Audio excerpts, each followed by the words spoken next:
जय गुरु जी, शुक्राना गुरु जी। Welcome back to my Guru ji channel गुरु जी सत्संग विद आरजे प्राची। संगत जी, आई होप कि गुरु जी की ब्लेसिंग से आप जहाँ कहीं भी होंगे बिल्कुल ठीक होंगे।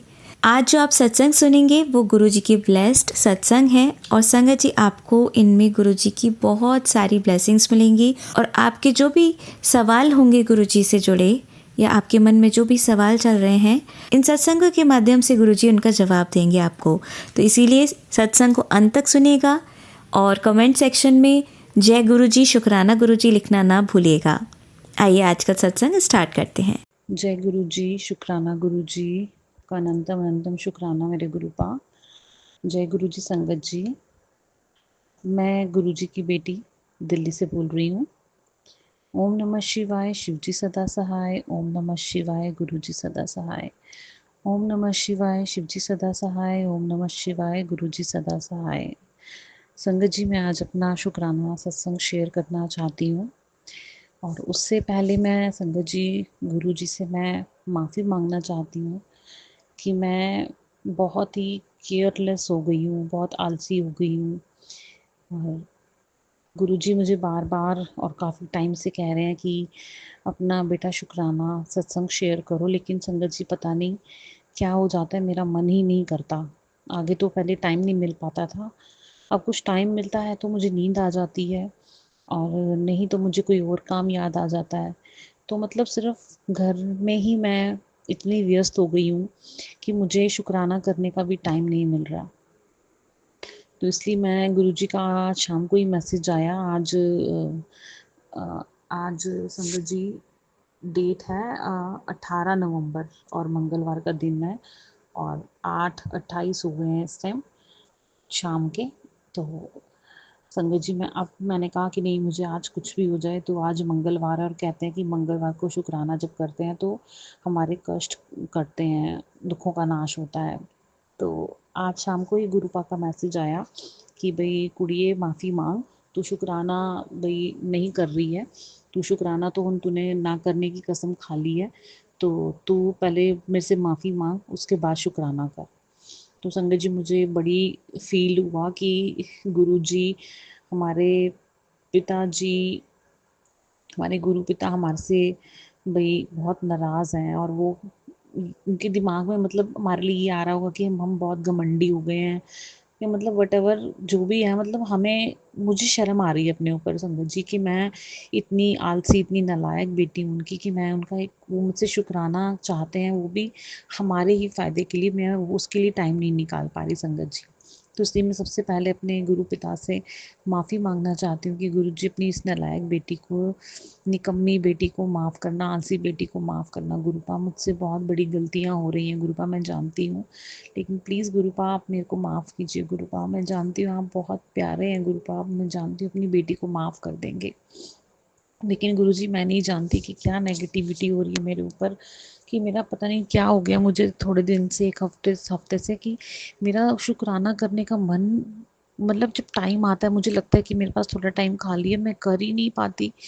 मैं सोचती हूँ कि मैं करूँगी करूँगी, लेकिन मेरे को पता नहीं क्या हो जाता है, मेरा मन ही नहीं करता करने का। तो माफ़ कीजिए गुरुजी, मुझे माफ़ कीजिए प्लीज़। संगत जी आप भी मुझे माफ़ कीजिए। तो मैं ज़्यादा टाइम ना लगाते हुए, मैं अभी संगत जी यही सोच रही थी कि मैं शुक्राने में क्या बोलूँ, मुझे समझ नहीं आ रहा था। तो इतने मैंने अपना पुराना वाला व्हाट्सएप पहले अपने चेक करा कि मैंने कहा मैं देखूँ मैंने लास्ट सत्संग क्या मैंने शेयर किया था। तो इतने संगत जी मुझे प्राची आंटी का मैसेज मिला जो उन्होंने डाला हुआ था कि बहुत फ्रॉड हो रहा है, एआई यूज़ करके जो है काफ़ी लोग मतलब पैसे ऐंठ रहे हैं गुरुजी के नाम पे। तो प्राची आंटी ने ही मुझे, मतलब गुरुजी ने प्राची आंटी के थ्रू ही मेरे माइंड में ये थॉट डाल दिया, क्योंकि गुरुजी को तो संगत जी सब कुछ पता है कि मेरा बच्चा कब किस टाइम क्या करने वाला है क्या नहीं करने वाला। तो मैं बस उनके सामने भी जोत जगा के और आरती करके मैं बैठी थी। तो मैंने कहा मैं पहले शुक्राना सत्संग शेयर करती हूँ। तो मैंने कहा कि क्या करूँ मैं, क्या शुक्राना सत्संग शेयर करूँ। मैं चेक कर रही थी तो इतने थॉट मुझे डाल दिया गुरुजी ने कि व्हाट्सअप चेक कर तो तुझे समझ में आ जाएगा। तो हमें ज़्यादा बातें नहीं करनी, ज़्यादा अपनी घरेलू हिस्ट्री नहीं बतानी है कि क्या है क्या नहीं है। तो हमें सिर्फ गुरुजी का शुक्राना अदा करना है, हमें वो चीज़ें बतानी है कि जो गुरुजी ने हमारी लाइफ में अच्छा हमारे लिए जो उन्होंने किया है हमेशा, जो हमें सपोर्ट करा, हमें हमारे लिए अच्छी हमारे लिए कुछ भी उन्होंने जो भी हमारे लिए अच्छा किया, जिससे हमें हमारे अंदर कुछ चेंज नज़र आया, हमारी आदतों में कुछ चेंज नज़र आया संगत जी, हमें वो करना है। माफ़ करना संगत जी, मैं एक चीज़ ना बहुत टाइम से नोटिस कर रही हूँ। एक आंटी जी हैं, दिल्ली की हैं, नीलू नाम है उनका। वो आंटी जी भी ना सत्संग शेयर करती हैं। नीलू जी माफ़ करना मेरे को, मैं बोल रही हूँ, मैं बोलना चाहती भी थी और मैं नहीं भी बोलना चाहती थी, लेकिन आज प्राची जी का अभी जो मैसेज आया है, मैं वो सुनकर मैं आपको फिर से एक बार मैं मेरा मन करा कि मैं आपको बोलूँ। लेकिन अगर मेरे से कोई गलती है, मेरी से आप मेरी वर्डिंग से आपको कुछ हर्ट होता है, तो उसके लिए मैं आपसे पहले ही माफ़ी माँगती हूँ। बाकी आप देख लीजिएगा। सॉरी संगत जी। नीलू आंटी, आपका जो सत्संग होता है ना, नो डाउट बहुत अच्छा आप सत्संग करते हो, बहुत अच्छी वर्ड्स यूज़ करते हो उसमें गुरुजी के लिए और बाकी संगत के लिए, सबके लिए वर्डिंग आपकी बहुत अच्छी होती है। उसमें कोई डाउट नहीं है कि ऐसा सत्संग शायद मैं भी नहीं कर सकती, कोशिश बहुत करती हूँ, आपके सुनती हूँ, अच्छे भी लगते हैं। लेकिन कभी-कभी मुझे ना आपके सत्संग इग्नोर करने पड़ जाते हैं। मतलब स्किप कर देती हूँ या मतलब फ़ास्ट उस पे करके मैं सुनने लग जाती हूँ, क्योंकि आपके सत्संग ना बहुत लंबे हो जाते हैं, क्योंकि आप ना उसमें थोड़ा-सा अपनी घरेलू हिस्ट्री बहुत सुना देती हैं। तो प्लीज़ आंटी, मेरी आपसे रिक्वेस्ट है कि सब लोगों के जो हैं मैसेज आते हैं, अब आज प्राची आंटी का भी मैसेज आया, इससे पहले एक आंटी और है, मैं उनका बार-बार नाम भूल जाती हूँ। तो वो भी मतलब गुरुजी के ऐसे शुक्राने सत्संग जो हैं वो शेयर करती हैं और लाइव भी करती हैं। और दीपा आंटी भी हैं, सब मतलब जो हैं बोलते हैं कि हमें ज़्यादा नहीं अपना सत्संग को लंबा करना चाहिए, जितना हो सके शॉर्ट में हमें करना चाहिए सत्संग। तो आप प्लीज़ अपना सत्संग को थोड़ा-सा जो बातें, क्योंकि ना आपका मैंने देखा है कि आप उसमें ना जो गुरुजी के मैसेज आते हैं, आप वो भी पढ़-पढ़ कर शेयर करती हैं, लेकिन वो चीज़ नहीं करनी है आपको। अगर आपको किसी चीज़ की मतलब कोई प्रॉब्लम हो रही है, नहीं आपको समझ में आ रहा है या कोई दिक्कत हो रही है, तो आप प्लीज़ किसी आंटी से अपनी उसको इस चीज़ को जो है ना क्लियर कीजिए कि आपको शुक्राने में क्या करना है, क्या बोलना है आपको। तो आप प्लीज़ इतना लंबा सत्संग मत कीजिए, क्योंकि संगत को भी ना प्रॉब्लम होती है इतना लंबा सत्संग सुनने में। अब थोड़ा-सा मैंने अपने आप भी आंटी जी चेंज किया है अपने आप को भी। आज जैसे मैं सत्संग करने जा रही थी, तो मैंने सोचा कि भई बातें हम भी बोलते हैं, मैं ये नहीं कह रही कि हम नहीं बोलते, लेकिन ये चीज़ है, आंटी जी बिल्कुल सही कह रहे हैं, क्योंकि हमें देखो गुरुजी का वचन आया है इस चीज़ के लिए कि आपको लंबा सत्संग नहीं करना, जितना हो सके शॉर्ट से शॉर्ट कीजिए। बोलते-बोलते मेरा भी सत्संग लंबा हो रहा है। आंटी जी, आई होप कि आप समझ गए होंगे कि मैं क्या कहना चाह रही हूँ, मैं क्या मतलब मेरी क्या औकात है, हम गुरुजी क्या कहना चाह रहे हैं और उनका क्या मैसेज आ रहा है, आई थिंक आप समझ गए होंगे। आप प्लीज़ किसी आंटी की हेल्प लेके उसे थोड़ा-सा और क्लियर कीजिए, उसे समझिए कि आपको ज़्यादा लंबा शुक्राना नहीं करना है और मैसेज भी नहीं बोलने हैं आपको। आपकी लाइफ में जो घटना घटित हो रही है, आपको उसको शेयर करना है कि गुरुजी ने आपके साथ क्या चमत्कार किए हैं बस। तो जय गुरुजी आंटी जी। अब मैं अपने सत्संग की शुरुआत करना चाहती हूँ। संगत जी, मैं मतलब हम जैसे फिज़िकल फॉर्म में हम नहीं समझ पा रहे थे इस चीज़ को कि हाँ, गुरुजी हैं। संगत जी, जैसे हम मतलब मेरा जब भी मैं मतलब गुरुजी से मैं जब से जुड़ी हूँ, मुझे उन्होंने जोड़ा अपने साथ, तब से संगत जी मेरा बहुत मन करता था कि भई मैं संगत पे जाऊँ, सत्संग पे जाऊँ मैं। तो हमारे यहाँ आस-पास कोई मतलब था नहीं, मतलब मुझे नहीं मालूम था कि कहाँ पे सत्संग होता है, कहाँ नहीं होता। क्योंकि ना ही मेरी इतनी किसी से इतनी बोलचाल थी कि भई मैं पूछूँ किसी से भी। तो संगत जी, ऐसे ही मुझे किसी के मेरा बेटा ट्यूशन जाता था, तो जहाँ मैंने उसकी ट्यूशन रखी तो वो भी गुरुजी को ही मानते थे। तो उनके थ्रू देखो गुरुजी ने मुझे बताया कि हाँ भई वो भी गुरुजी को मानते हैं और गुरुजी को भई गुरुजी के सत्संग होते हैं उस वाले मंदिर में, तो आप भी इस दिन सत्संग होते हैं, आप चला करो। तो उसके लिए मैंने गुरुजी से बोला भी था कि गुरुजी, मेरे को आपके सत्संग में आना है, मेरा बहुत मन करता है, लेकिन यहाँ पे कहाँ होते हैं वो मुझे नहीं मालूम। तो गुरुजी ने मुझे मेरे ही बेटे की ट्यूशन वाली आंटी के थ्रू मुझे बताया कि हाँ, यहाँ पे गुरुजी के सत्संग होते हैं। तो गुरुजी का अनंतम शुक्राना कि गुरुजी ने यहाँ मेरे लिए ये मेरी मुराद पूरी करी, मेरी मन्नत पूरी करी जो मैं चाहती थी कि गुरुजी के सत्संग में आना। तो उसके लिए गुरुजी का शुक्राना। और क्या कहते हैं कि फिर धीरे धीरे करके मैं वहाँ पे अपना जाने लगी, और मैं को जब भी टाइम मिलता है संगत जी तो मैं सत्संग पे ज़रूर जाती हूँ, और मुझे बहुत अच्छा फील होता है। मतलब वहाँ पे लाइव जो है लोगों के सत्संग सुनने को मिलते हैं कि लोगों के साथ क्या घटना घटित हुई, क्या नहीं हुई। एक दिन संगत जी जब मैं वहाँ पे गई तो मुझे वहाँ पे किसी आंटी ने मतलब अपना सत्संग शेयर किया, और शुक्राना सत्संग शेयर किया। तो वहाँ उनकी मैं जो मतलब उनकी बात थी, उनकी वो सत्संग उनका सुन के मैं तो संगत जी वहीं पे रोने लग गई।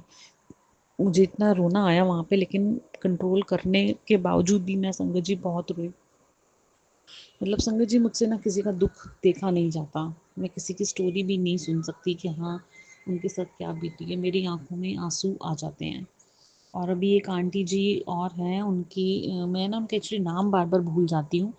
पता नहीं संगीता नाम है या सुनीता नाम है, ऐसे करके है उनका कुछ नाम। तो वो गुरुजी की सत्संग शेयर करती हैं और लाइव भी आती हैं वो। तो अभी उनका ही मैंने कल सत्संग सुना, उनके भी बेटे के साथ बहुत मतलब प्रॉब्लम चल रही है, पता नहीं ब्लैक मैजिक की वजह से प्रॉब्लम है या क्या है। लेकिन वो उनका बेटा 22 साल का बेटा है उनका, वो बहुत बीमार था। तो कैसे गुरुजी ने उनकी भी बहुत मदद करी, इतना सपोर्ट किया उनको। और इनकी इनके पास 700 रुपये थे संगत जी अपने बेटे को हॉस्पिटल ले जाने के। तो उन्होंने भी गुरुजी से अरदास करी, और गुरुजी ने कैसे एक चमत्कार दिखाया संगत जी। आप सुनना उनका सत्संग, तो अगर मेरे पास होगा तो मैं दोबारा शेयर कर दूंगी प्राची आंटी को। तो उनको बोलूँगी कि उनका एक बार दोबारा से वो सत्संग डालें।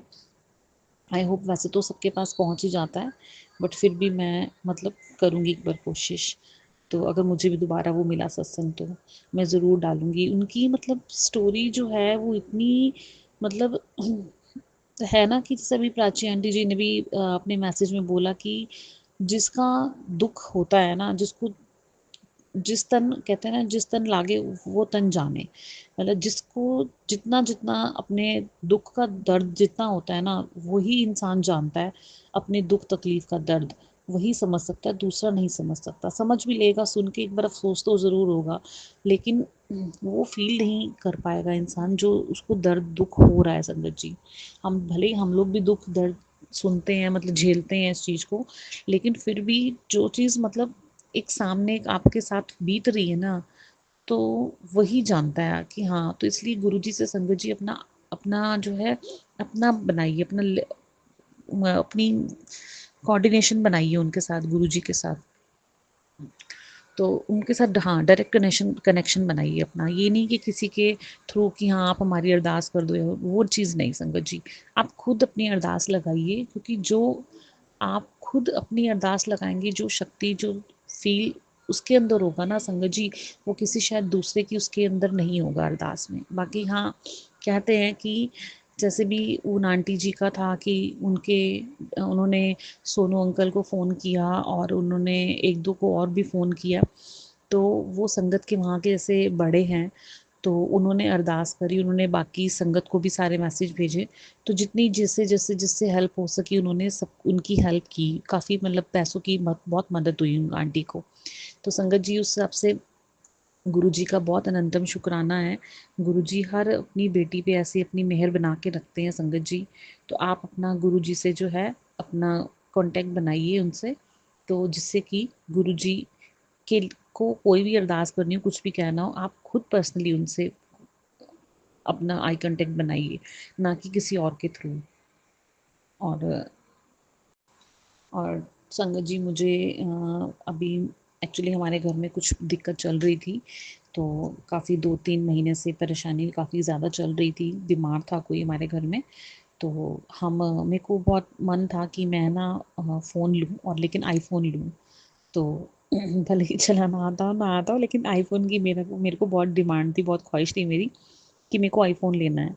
तो अब आईफ़ोन संगत जी आता बहुत महँगा है, तो इतना हम मिडिल क्लास लोग हैं, अफोर्ड नहीं कर पाते। बट लेकिन मेरी पता नहीं क्यों ज़िद थी कि मुझे आईफ़ोन ही लेना है। तो मैं गुरुजी को देखती थी कि गुरुजी आप कुछ कर नहीं रहे, आप भी इनको कुछ बोल नहीं रहे हो कि इनका मूड चेंज करो कि ये मुझे आईफ़ोन चाहिए तो मतलब मुझे चाहिए। तो मैंने कहा मैं लूँगी तो आईफ़ोन लूँगी, चाहे मुझे 4 महीने 6 महीने वेट करा लो, नहीं तो मैं अपने पैसे इकट्ठे करके मैं खुद खरीद लूँगी, लेकिन मुझे लेना आईफ़ोन ही लेना है। तो संगत जी गुरुजी ने पहले बीच में ऐसे उस टाइम पे ही जब हमारे घर में प्रॉब्लम चल रही थी, उससे 1 महीना पहले ही मुझे इंडिकेट किया, गुरुजी ने मुझे इशारा दिया कि तू फ़ोन ले ले। हम फ़ोन की दुकान पे भी गए और वहाँ पे पसंद भी किया, देखा भी सही, लेकिन मेरे हस्बैंड का था कि वो भी कोई सस्ता फ़ोन ले ले, ठीक सा फ़ोन ले ले, लेकिन मेरा मन ही नहीं, पता नहीं क्यों नहीं माना, मैंने नहीं लिया, मैंने मना कर दिया। मैंने कहा अभी मेरा मूड नहीं है, फिर नेक्स्ट टाइम मैं देखूँगी। तो संगत जी उसके बाद फिर ने ऐसे करते-करते 2 महीने निकल गए, प्रॉब्लम आ गई घर में, तो कुछ तो और ऐसे करते-करते 2 महीने निकल गए, तो मुझे बहुत अफ़सोस हो रहा था कि भाई मैं अगर उस टाइम मेरे हस्बैंड बोल रहे थे तो मैं शायद ले लेती फ़ोन, तो आज मेरे पास फ़ोन होता। तो क्योंकि संगत जी मेरा फ़ोन पुराना हो गया था और ख़राब भी हो रहा था, तो कुछ प्रॉब्लम दे रहा था। तो ऐसे करते संगत जी 2-3 महीने निकल गए। फिर संगत जी अब दिवाली आई तो मैंने कुछ नहीं बोला, तो हस्बैंड अंकल खुद ही कह रहे थे कि भई फ़ोन देख ले, बहुत ऑफ़र चल रहे हैं फ़ोन पे। तो मेरा मन था, मैंने कहा अच्छा सस्ता फ़ोन लाने के चक्कर में है कि हाँ, ऑफ़र मिल रहे हैं तो चलो सस्ता मिल जाएगा कुछ, तो कार्ड-वार्ड पे भी डिस्काउंट मिल जाएगा तो मैं इसको ले लूँगा फ़ोन। पर मेरा मन यही था आईफ़ोन। फिर मेरे को पता नहीं गुरुजी ने ऐसे मेरे दिमाग में थॉट डाला थोड़े दिन पहले कि चल छोड़ यार, कोई बात नहीं, नहीं अगर आईफ़ोन लेके देता, जो लेके देता है वैसे तू ठीक-ठाक सा ले ला फ़ोन, कोई गल नहीं। तो ऐसे मेरे माइंड में आया, मेरे को दिमाग में गुरुजी ने डाला। तो संगत जी यहाँ पे भी देखो गुरुजी का क्या प्लानिंग करी उन्होंने कि जब मैं फ़ोन लेने क्या गई, मेरे को ऑनलाइन ही मेरे हस्बैंड ने मेरे को व्हाट्सएप पे मैसेज किया कि 2 फ़ोन भेजे मुझे कि ये वाला लेना है या ये वाला लेना है। एक ठीक रेंज का था, एक थोड़ा-सा हायर रेंज का था। तो संगत जी मैंने वो वन प्लस का फ़ोन लिया और उसमें फ़ीचर अच्छे थे और मुझे नहीं मालूम था। तो जब वो फ़ोन मैंने कहा चलो ठीक है यही फ़ोन ले दो आप। ठीक है, 2-4 दिन में ऑर्डर होके आ गया और संगत जी वो मुझे धनतेरस वाले दिन मिला। तो गुरुजी ने मेरी दिवाली अच्छी कर दी, क्योंकि हमें दिवाली मनानी नहीं थी, हमारे घर में मिसहैपनिंग हो रखी थी, तो दिवाली सेलिब्रेट नहीं करनी थी, तो इस वजह से बच्चों का थोड़ा मूड भी ऑफ था। भई लेकिन अब बच्चों को भी कई बातें कोई समझा तो सकता नहीं है संगत जी। तो बस ये इसी वजह से हम दिवाली भी सेलिब्रेट नहीं कर पाए, तो लेकिन गुरुजी ने धनतेरस पे मेरे हस्बैंड कह रहे भी क्या खरीदना है, तो मैंने उनको मना कर दिया, मैंने कहा रहने दो, चांदी का कुछ नहीं खरीदते इस बार, ऐसे ही कुछ बर्तन खरीद लेते हैं। तो क्योंकि भई ऐसे-ऐसे मिसहैपनिंग हुई हुई है, तो भई नहीं खरीदते, मूड भी ठीक नहीं है। तो ये कह रहे नहीं-नहीं भई कोई बात नहीं है, तू भई बता, बर्तन नहीं खरीदेंगे, चांदी का ही खरीदेंगे, लेकिन भई कुछ छोटा खरीद लेंगे, ज़्यादा हम कुछ बड़ा नहीं खरीदेंगे। मैंने सोचा संगत जी चल इनका मूड है तो कोई बात नहीं, क्यों मना करती है, छोड़ परे, तो भई खरीद देते हैं इनको जब इनका मूड है तो। तो हम चले गए, हम खरीद लाए छोटी-सी कटोरी टाइप, तो तिलक लगाने के लिए। और उसके बाद फिर उस दिन उन्होंने मेरा धनतेरस वाले दिन मेरा फ़ोन भी आ गया। जब हम फ़ोन यूज़ कर रहे थे संगत जी, मेन बात ये है कि जब हम फ़ोन यूज़ कर रहे थे, तो मेरी बेटी ने मुझे बोला कि मम्मी आपकी तो डिमांड पूरी होगी। मैंने कहा कैसे? तो कहती मम्मा देखो ये ना इसमें आईफ़ोन वाले ही फ़ीचर्स हैं। मैंने कहा आईफ़ोन वाले फ़ीचर्स हैं? कहती हाँ देखो इसको बैक करोगे, इसमें बैक का नीचे कोई ऑप्शन नहीं है, इसका साइड से होता है, तो ये आईफ़ोन वाला फ़ीचर है। इसमें कुछ और भी फ़ीचर्स हैं, वो उसमें ना आईफ़ोन वाले ही फ़ीचर्स हैं। और काफ़ी अच्छी मतलब इसकी क्लैरिटी वगैरह भी है, वो सेम वैसे ही है। तो उसमें आपको काफ़ी फ़ीचर्स जो हैं वो आईफ़ोन वाले ही मिल गए हैं। तो मैं बड़ी खुश है, इतने में मैं खुश हो गई, चलो गुरुजी का शुक्राना कि गुरुजी ने मेरी वैसे नहीं तो वैसे सही मेरी डिमांड पूरी कर दी। मेन तो मुझे फ़ीचर्स चाहिए थे संगत जी, मुझे पैसों से क्या, चाहे वो सस्ता है, चाहे वो महँगा है, चाहे जैसे भी आए। तो गुरुजी ने यहाँ पे हमारी बहुत मदद करी, बहुत हेल्प करी, हमें बहुत सारा आशीर्वाद दिया कि तू भी खुश रह और तेरा घर वाला भी खुश रहे। तो संगत जी यहाँ पे गुरुजी का अनंतम अनंतम शुक्राना, गुरुजी अनंतम शुक्राना मेरे गुरुपा।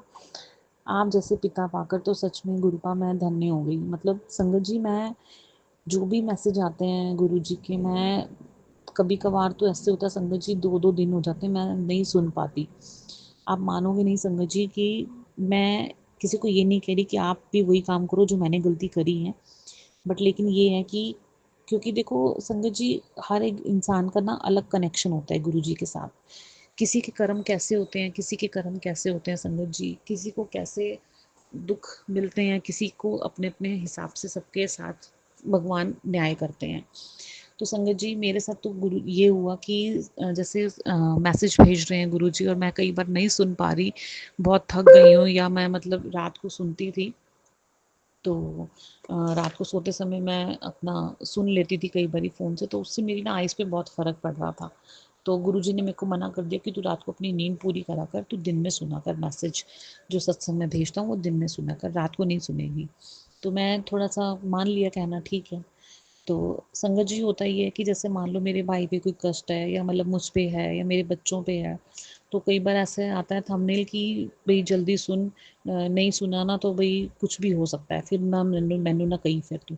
तो मैं कई ऐसे ही कह देती हूँ, गुरुजी आप देखो, मेरे पास तो अभी टाइम है नहीं, मैं चलो बाद में बाद में सुन लूँगी। लेकिन मैं संगत जी नहीं सुन पाती। लेकिन गुरुजी इतने प्यारे हैं, संगत जी इतने अच्छे हैं कि वो कष्ट भी देखो गुरुजी ऐसे ही कटवा देते हैं। मतलब अगर मैं नहीं भी कई बार सुन पाती, मिस हो जाता है, तो वो दुःख भी गुरुजी ऐसे ही कटवा देते हैं, और फिर मुझे दोबारा मैसेज आता है कि कुड़िए तेनू तो सुनन दा टाइम नहीं है, लेकिन जो कष्ट सी वो मैं टाल दिता है। जो संकट तुम्हारे ऊपर आ रहा था वो मैंने टाल दिया, चल हुण ते शुकराना कर दे। और संगत जी मुझे उस टाइम इतनी शर्म आती है कि देखो कई बार ऐसे होता है कि हमारे बच्चे हमारे से बदतमीज़ी कर जाते हैं और हम उनको गुस्से में चाँटा भी मार देते हैं संगत जी। कई बार डाँट भी देते हैं, लेकिन गुरुपा हमारे इतने प्यारे हैं कि उनके बच्चे जैसे मर्ज़ी उनकी मतलब उनका कही हुई बात का उनके वचनों का कई बार पालन नहीं भी कर पाते हम, लेकिन फिर भी हमें कुछ नहीं कहते संगत जी। फिर भी वो हमें हर दुखों से बाहर निकालते हैं, हमारे हर दुखों से हमें उबारते हैं संगत जी। हर कष्ट हमारा काटते हैं संगत जी। इतने प्यारे गुरुपा हैं हमारे, ऐसे हमारे गुरुपा हैं संगत जी। बस इनका सम्मान करो, इनके ऊपर विश्वास रखो, धैर्य बना के रखो, और जैसे गुरुजी कहते हैं संगत जी बस वैसे ही करते रहो संगत जी। और प्राची आंटी जी, मैं आपसे कहना चाहूँगी कि मेरे को बहुत टाइम हो गया मैंने सत्संग शेयर नहीं करे, तो मैं गुरुजी से मैंने ये बोला कि मैं 7 दिन जो है डेली सत्संग शेयर कर शुक्राना सत्संग शेयर करने की मैं सेवा ले रही हूँ। तो मैं डेली का एक मैसेज मैं आंटी जी भेजूँगी आपको, जब जैसे टाइम लगे आप उस अकॉर्डिंगली अपना मैनेज करके, तो आप प्लीज़ मेरा सत्संग जो है शेयर ज़रूर कर देना आंटी जी। अब मैं ज़्यादा समय ना लेते हुए अपने सत्संग को यहीं विराम करूँगी।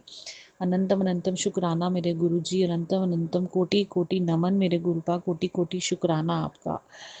संगत जी आइए सुनते हैं हमारी दूसरी आंटी का जय सत्संग। गुरु जी, शुक्राना गुरु जी, अनंतम अनंतम शुक्राना गुरु जी। गुरु जी के चरणों में कोटि कोटि प्रणाम। ओम नमः शिवाय, शिव जी सदा सहाय। ओम नमः शिवाय, गुरु जी सदा सहाय।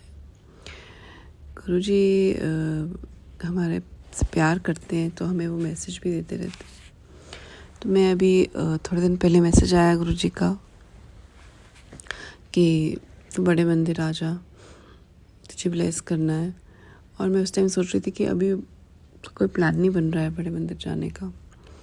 तो फिर क्या होता है संगत जी, मेरे बेटा है बड़ा वाला, उसकी ग्रेजुएशन हो गई है, तो वो दिल्ली में कर रहा था अपनी ग्रेजुएशन, और उसकी रिज़ल्ट आ चुका था, और अभी उसकी कॉन्वोकेशन होनी थी जहाँ उसे डिग्री मिलनी थी। तो थोड़े दिन पहले उसने बताया था, तो मैंने उसको बोला था कि हाँ प्लान बना लो, चलना चाहिए।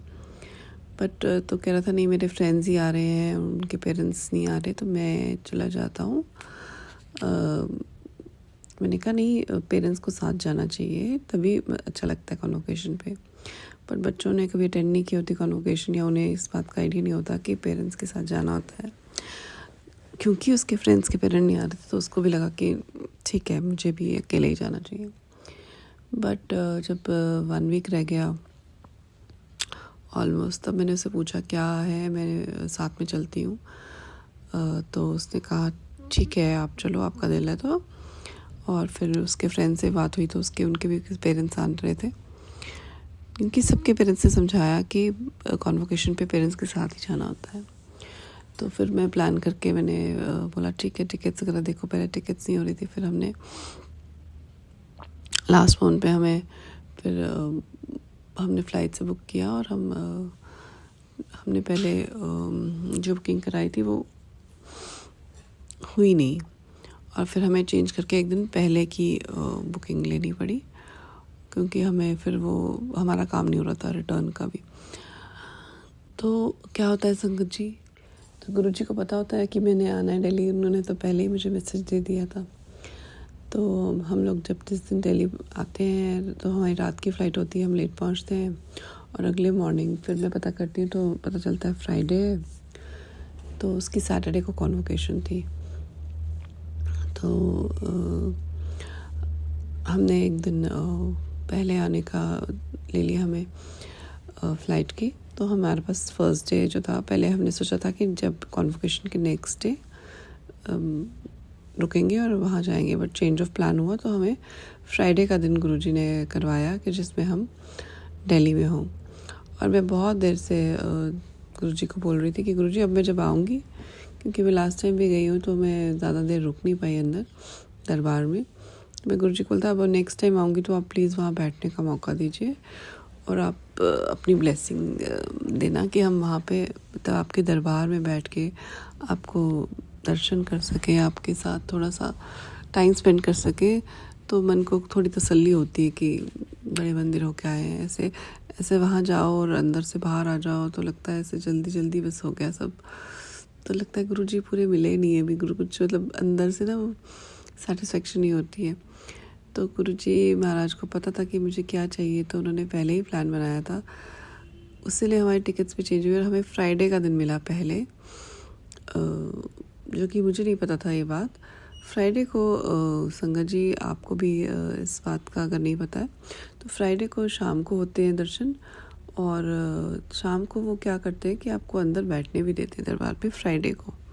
तो मुझे ये बात नहीं पता थी। फिर मैंने जब फ्राइडे को जाना था, देखा हमने टाइमिंग क्या है, तो हमें पता चला शाम को है।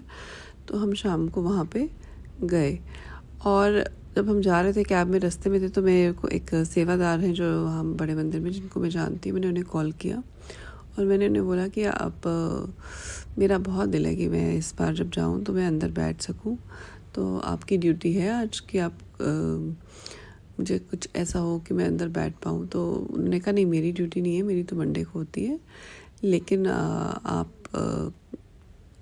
आज जा रहे हो, आज फ्राइडे, और फ्राइडे को तो अंदर वैसे ही बैठने देते हैं, तो वो आपको 5-10 मिनट अंदर बिठाएंगे ज़रूर संगत को। पहले वो बाहर बिठाते हैं, उसके बाद वो चाय प्रसाद पिलाएंगे आपको दरबार के बाहर वरांडे में, उसके बाद वो अंदर बिठाएंगे। और जिससे मैंने सुना, मैं इतनी ज़्यादा खुश हो गई कि गुरुजी ने पूरा, उनको मेरे दिल की बात पता थी, उन्होंने पूरा दिन चेंज करवाया, हमारी टिकट्स चेंज कराई। और फ्राइडे के दिन ही हमारे पास एक्स्ट्रा टाइम हुआ कि हम उस दिन जा सके बड़े मंदिर और वहाँ दरबार में बैठ सके। तो फिर हम गुरुजी वहाँ, ये संगत जी वहाँ पहुँचते हैं, और जब अंदर में ये सुनते सुनते इतना खुश हो गई, और फिर मैंने अपने बेटे को भी बताया ये, और फिर हम गए अंदर दरबार में। तो पहले हम बाहर जब चल रहे थे, उसके बाद हमने देखा सब बाहर बैठे हुए हैं और चाय प्रसाद ले रहे हैं, तो हम भी बैठे, चाय प्रसाद ली हमने। फिर हमारे को अंदर बिठाया गया। अंदर जब हमें दरबार में बैठे तो बस क्या बताऊँ संगत जी, इतना सुंदर लगा। पहली बार ऐसा लगा कि 15-20 मिनट मुझे वहाँ पे आराम से बैठने का लग रहा था। सब उस जगह की एक जो उसकी एक एनर्जी है, उसको बस अंदर अपने सोख कर लूँ, मतलब इतना प्यार लगा था। और ऊपर देखा तो जहाँ पे ऊपर जो बड़े मंदिर में जो शिवलिंग है जो ऊपर है, उसका अंदर से जो दरबार के अंदर से जो वो दिखता है टॉम्ब टाइप का, और उसका उन्होंने अंदर से बिल्कुल चेंज कर दिया है। एक बहुत सुंदर सा एक फ्लावर सा बनाया है जिसके ऊपर फ्लावर्स और पत्तों की बड़ी अच्छी पेंटिंग की हुई है। और फिर वहाँ पे हमारे शिव जी की बहुत सारी ऐसे पेंटिंग्स टाइप हैं जिसमें उनके स्वरूप हैं, जैसे कुछ उनका स्वरूप है नंदी जी के साथ, और उनका स्वरूप है पार्वती जी के साथ, फिर उनका स्वरूप है ऐसे ही मतलब बहुत प्यारे प्यारे स्वरूप है वहाँ शिव जी के। तो वो देखते ही बस बन रहा था। और जब हम आए थे लास्ट टाइम तो ध्यान भी नहीं किया, क्योंकि इतना टाइम नहीं होता, फटाफट आपको लगता है गुरु जी के स्वरूप को बस देखें और देखते ही रहें। तो इस बार सब ऐसा लगा था गुरु जी चारों तरफ से ब्लेस कर रहे हैं, ऊपर से नीचे से साइड हर तरफ से वो ब्लेस कर रहे हैं। और जो ये ऑलमोस्ट मुझे लगता है 20 मिनट बैठे होंगे, और वो इतने प्यारे दर्शन थे। शायद मतलब उस वक्त टाइम नहीं देखा क्योंकि फ़ोन बंद थे, तो मे भी आधा घंटा बिठाया हो, बट मैं इतना लकी फ़ील किया अपने आप को, बहुत ज़्यादा ब्लेस्ड फील किया उस टाइम पे कि जो दिल में था वो गुरुजी ने पूरा कर दिया। वो आपकी मन की बात हमेशा पूरी कर देते हैं। उन्होंने हमारे टिकट्स चेंज कराए, उन्होंने हमारे दिन चेंज कराए, पहले हम सैटरडे को पहुंच रहे थे अर्ली मॉर्निंग, और फिर हम संडे का दिन रुक रहे थे, और अब हमें फ्राइडे के दिन हम थर्सडे रात को ही पहुंच गए, और हम फ्राइडे को आराम से गए, अपना सब कुछ काम था वो भी किया, और फिर बड़े मंदिर आ गए, और फिर आराम से उनके दर्शन किए। और गुरुजी ने वहाँ बैठ के कराने थे, इसलिए फ्राइडे हमारे लिए चुना। तो सब उन्हीं की लीला होती है और सब उन्हीं की ब्लेसिंग होती है। तो बहुत बहुत शुक्राना है गुरु महाराज, आप अपने संगत का इतना ध्यान रखते हो, उनकी बातें आप, उनकी इच्छा, उनका मन में जो भी आती है वो आप उनकी अरदास इतनी जल्दी सुनते हो, इतने प्यार से सुनते हो, आप सब कुछ बदलते हो, ताकि आपके संगत का दिल जो है ना, वो जो उन्होंने मांग लिया है वो आप उनकी विश पूरी कर देते हैं। गुरुजी बहुत बहुत शुक्राना है। इस काबिल तो नहीं है, पर आपकी संगत तो शायद इस ब्लेसिंग के काबिल होंगे। तो आप जो भी ब्लेस करते हैं सर आँखों पे है, और ऐसे ही अपनी शरण में बनाए ही रखिएगा। और उसके बाद नेक्स्ट डे संगत जी में कॉन्वोकेशन होती है मेरे बेटे की, और वो पूरा दिन वहीं पे था हमारा, और बहुत ही प्यारा हुआ उसका जो सारा कॉन्वोकेशन होती है। मैंने मतलब बहुत प्यारा उन्होंने अरेंजमेंट किया हुआ था। बच्चे भी बहुत खुश थे, मतलब बहुत सुंदर उन्होंने प्रोग्राम्स किए हुए थे, और अंदर वहाँ पे उन्होंने स्पीच दे रहे थे। इंडिया के बड़े बड़े आए हुए थे एंटरप्रेन्योर्स, और जो हमारे गोदरेज कंपनी के चेयरमैन, फिर जो ये OAO कंपनी के फाउंडर हैं ये, और जो टाइम्स ग्रुप के जिन्होंने स्टार्ट किया ये कॉलेज, मतलब सभी ने इतना अच्छा बताया और बच्चों को इनकरेज किया। और फर्स्ट टाइम मतलब मैंने देखा ऐसे एक मार्च भी होता है वहाँ कॉन्वोकेशन में, जिसमें मार्च होता है, जैसे कि ब्रॉड में कॉन्वोकेशन होती है, तो म्यूजिशियंस का मार्च पास होता है बीच में, उसके पीछे पीछे फिर जो लोग जो सीनियर्स थे उनके जो PGs कर चुके थे और जो PhD कर चुके थे, वो लोग रेड रोब्स में आए। मतलब बहुत ही प्यारा था ये पूरा प्रोसेस, और इससे बच्चों को एक अचीवमेंट का फीलिंग आती है। और जो मेरे बेटे को तो गुरुजी ने ही सब कराया है, उन्हीं की मेहर है, और आगे भी वो उस पर ब्लेस करेंगे। उसके आगे उसने MBA करना है या उसने अपना करियर और जिस फील्ड में भी गुरुजी ने उसका बनाना है वो बनाएंगे। और गुरुजी का जितना शुक्राना करूँ मैं कम है। अनंतम अनंतम शुक्राना है गुरुजी आपका, हर पल हर सांस में शुक्राना है, पल पल शुक्राना है। ऐसे ही हमें ब्लेस करते रहिए। इसी के साथ मैं अपना सत्संग को विराम करूँगी। ओम नमः शिवाय, शिवजी सदा सहाय। ओम नमः शिवाय, गुरुजी सदा सहाय। ओम नमः शिवाय, शिवजी सदा सहाय। ओम नमः शिवाय, गुरुजी सदा सहाय। ओम नमः शिवाय, शिवजी सदा सहाय। ओम नमः शिवाय, गुरुजी सदा सहाय। जय गुरुजी, शुक्राना गुरुजी। जय गुरुजी, शुक्राना गुरुजी। आप सभी के सत्संग बहुत ही ब्लेस्ड और अद्भुत थे। उन्हें पढ़कर, उन्हें सुनकर मुझे बहुत अच्छा लगा, और मैं गुरुजी से अरदास करूंगी कि वो आप पर और आपकी परिवार पर यूं ही अपनी ब्लेसिंग्स बरसाते रहें। और इसी के साथ मैं संगत जी से कहना चाहूंगी कि वो भी अपने सत्संग यदि संगत जी के साथ शेयर करना चाहते हैं तो मुझे मेरे WhatsApp नंबर पर या Gmail ID पर भेज सकते हैं। आपका सत्संग भी संगत जी के साथ जरूर शेयर किया जाएगा। इसी के साथ अब मैं गुरु मंत्र जाप करना चाहूंगी, आप भी मेरा साथ दीजिए। ओम नमः शिवाय, शिवजी सदा सहाय। ओम नमः शिवाय, गुरुजी सदा सहाय। ओम नमः शिवाय, शिवजी सदा सहाय। ओम नमः शिवाय, गुरुजी सदा सहाय। ओम नमः शिवाय, शिवजी सदा सहाय। ओम नमः शिवाय, गुरुजी सदा सहाय। जय गुरुजी, शुक्राना गुरुजी।